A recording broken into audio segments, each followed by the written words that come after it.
NCP नेता बाबा सिद्दीक की गोली मारकर हत्या कर दिया गया। बाबा सिद्दीक अपने बेटे की ऑफिस से बाहर निकल रहे थे। उसी समय कुछ ऐसे बदमाश हैं जो उनके ऊपर ताबड़तोड़ फायरिंग किए, जिसमें बाबा सिद्दीक की 3 गोली लग गया था। उसी समय बाबा सिद्दीक को लीलावती अस्पताल पहुंचाया गया था, लेकिन वहां पर ही डॉक्टर उन्हें मृत घोषित कर दिए थे।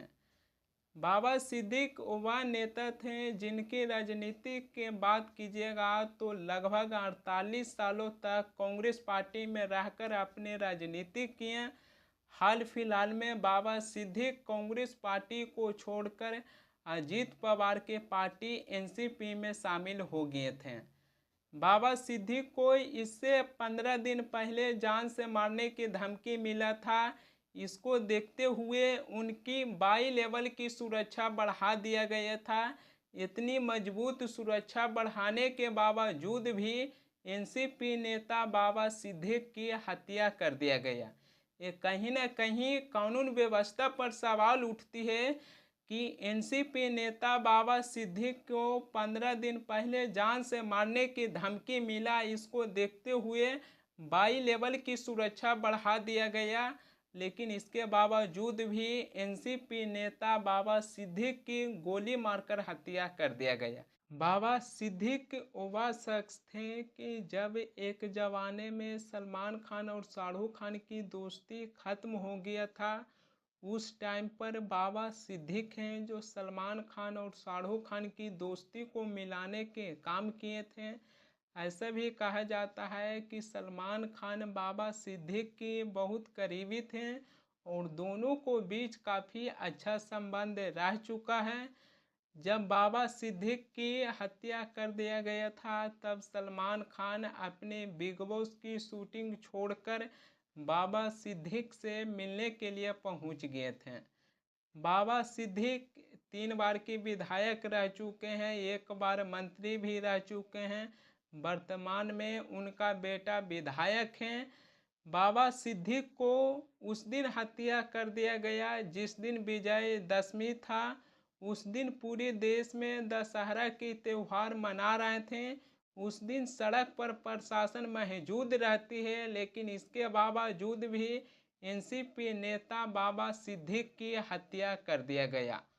बाबा सिद्दीक की इससे 15 दिन पहले जान से मारने की धमकी मिला था।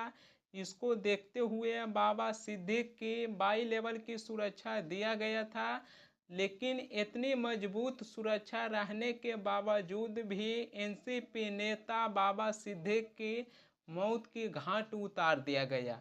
ये कहीं ना कहीं महाराष्ट्र के कानून व्यवस्था पर सवाल उठती है कि इतनी बड़ी सुरक्षा रहने के बावजूद भी एनसीपी नेता बाबा सिद्दीक की हत्या कर दिया गया।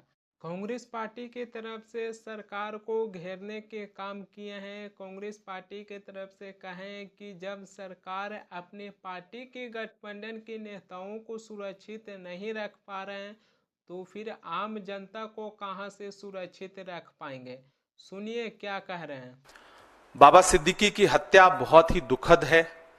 कांग्रेस पार्टी के राष्ट्रीय अध्यक्ष मल्लिकार्जुन खड़गे जी ने, नेता प्रतिपक्ष लोकसभा में आदरणीय राहुल गांधी जी ने ट्वीट करके अपनी संवेदना परिवार के प्रति और एक निष्पक्ष जांच की मांग की है। मैं महाराष्ट्र से सांसद हूं और कल की घटना से बहुत हैरत में हूं कि मुंबई, जो कि इस देश की आर्थिक राजधानी है, जो राज्य चुनावी मोड में है, जहां इंटेलिजेंस से लेकर के तमाम एजेंसियां सक्रिय हैं, वहां सरकार से जुड़ा हुआ एक हाई प्रोफाइल नेता, जिसे 15 दिन पहले सूत्र बताते हैं मीडिया के कि धमकी मिली, उसके बाद उनकी सुरक्षा बढ़ाई गई, उसे सरेआम दिन दहाड़े गोलियों से भून दिया जाता है, उसकी हत्या हो जाती है। अगर सरकार अपने नेताओं को सुरक्षा दे पाने में असमर्थ है, तो फिर मुंबई और महाराष्ट्र की जनता को कैसे सुरक्षा दे सकती है? सबसे बड़ा सवाल यह है।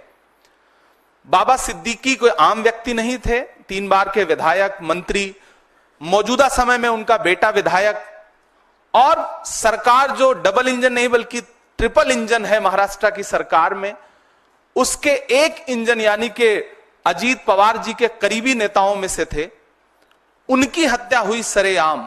ये महाराष्ट्र में कानून व्यवस्था रसातल में जाने का सबसे बड़ा परिणाम है। इसकी जिम्मेदारी सीधे सीधे भाजपा के देवेंद्र फडणवीस जी की है। मुख्यमंत्री जी से ज्यादा गृहमंत्री की जिम्मेदारी है। मैं तो यह कहूंगा गृहमंत्री को आगे बढ़कर के जिम्मेदारी लेनी चाहिए। महाराष्ट्र में कानून व्यवस्था बुरी तरह से विफल है। बदलापुर से बांद्रा तक आप जहां भी देखेंगे महाराष्ट्र में ना तो बच्चियां सुरक्षित हैं, ना बेटियां सुरक्षित हैं, ना व्यवसायी सुरक्षित हैं, ना राजनेता सुरक्षित हैं। महाराष्ट्र पूरी तरह से कानून व्यवस्था के नाम पर कोलैप्स हो चुका है, जिसका जिक्र राहुल गांधी जी ने भी किया है, मल्लिकार्जुन खड़गे जी ने भी किया है। बाबा सिद्दीकी की हत्या के पीछे लॉरेंस बिश्नोई गैंग के नाम बताया जा रहा है। लॉरेंस बिश्नोई गैंग है जो सोशल मीडिया पर एक पोस्ट लिखे हैं, उसमें साफ साफ लिखा हुआ है कि जो लोग सलमान खान की हेल्प करेगा अपना हिसाब लगाकर रखना। लॉरेंस बिश्नोई गैंग ने ली बाबा सिद्दीकी की हत्या की जिम्मेदारी। लॉरेंस बिश्नोई वह शख्स हैं जो अभी इस वक्त जेल में बंद हैं, लेकिन इसके बावजूद भी लॉरेंस बिश्नोई जेल में बैठे अपने गैंग को ऑपरेट करती है, लेकिन फिर भी सरकार इस पर हाथ धरकर बैठे हुए हैं। आज की इस वीडियो में लॉरेंस बिश्नोई की हम बात करेंगे, लेकिन उससे पहले महाराष्ट्र के मुख्यमंत्री एकनाथ शिंदे इस मुद्दों पर क्या कहें, उनकी बातों को सुनिए, फिर उसके बाद हम आगे इस पर बात करेंगे। सुनिए महाराष्ट्र के मुख्यमंत्री एकनाथ शिंदे क्या कह रहे हैं। ये महाराष्ट्र है, ये मुंबई है, इसमें अभी कोई गैंग वांग नहीं है। ये पूरा अंडरवर्ल्ड खत्म हो चुका है और ये बिश्नोई को कोई भी खत्म कर देंगे हम लोग। बिल्कुल ऐसी कोई भी जो हिम्मत नहीं करे ऐसी कार्रवाई पुलिस करेगी। ये मुंबई पुलिस है, ये महाराष्ट्र है, या किसी की दादागिरी हम चलने नहीं। लॉरेंस बिश्नोई वो शख्स हैं जो अभी इस वक्त जेल में बंद हैं। आज से 6 महीना पहले भी लॉरेंस बिश्नोई हैं जो अपने शूटरों को आदेश दिलवाकर सलमान खान के घरों पर गोली चलवाए थे। उस समय भी लॉरेंस बिश्नोई का नाम बहुत ज़्यादा चर्चित में आया था।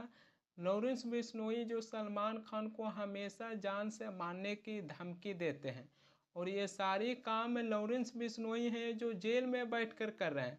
ऐसा नहीं है कि जेल से बाहर हैं और जेल से बाहर रहकर किसी को हत्या करवाकर लॉरेंस बिश्नोई हैं जो उस हत्या की जिम्मेदारी ले लेते हैं।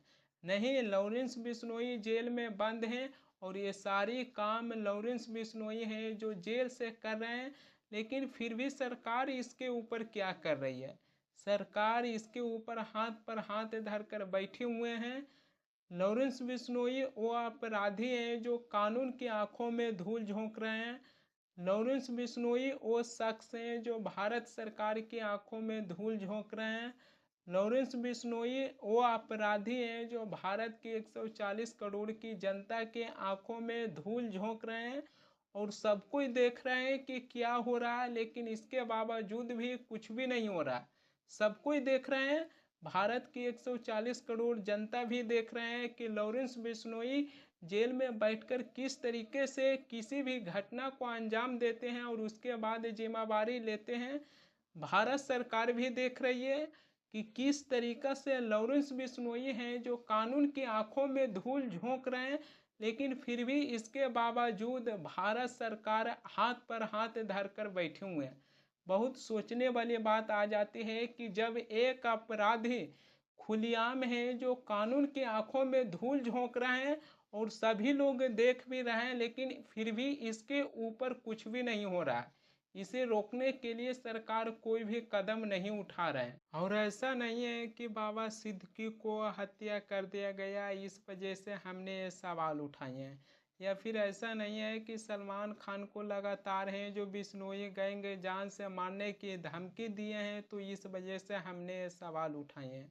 इस वजह से हमने सवाल नहीं उठाए हैं। हमने इस वजह से सवाल उठाए हैं कि एक अपराधी जो जेल में बंद हैं और जेल में बैठकर भारत सरकार की आंखों में धूल झोंक रहे हैं, कानून की आंखों में धूल झोंक रहे हैं और सभी लोग बैठकर देख रहे हैं, लेकिन फिर भी इसे रोकने के लिए कोई कदम नहीं उठा रहे हैं।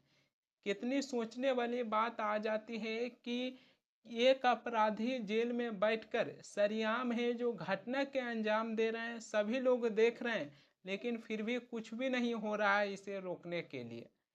किस तरीक़े से कानून व्यवस्था को खत्म करने की कोशिश किया जा रहा है, जो यहीं से पता चलती है, और किस तरीक़ा से लोग कानून व्यवस्था पर सवाल उठाने लगे हैं, जो बहुत सोचने वाली बात आ जाती है।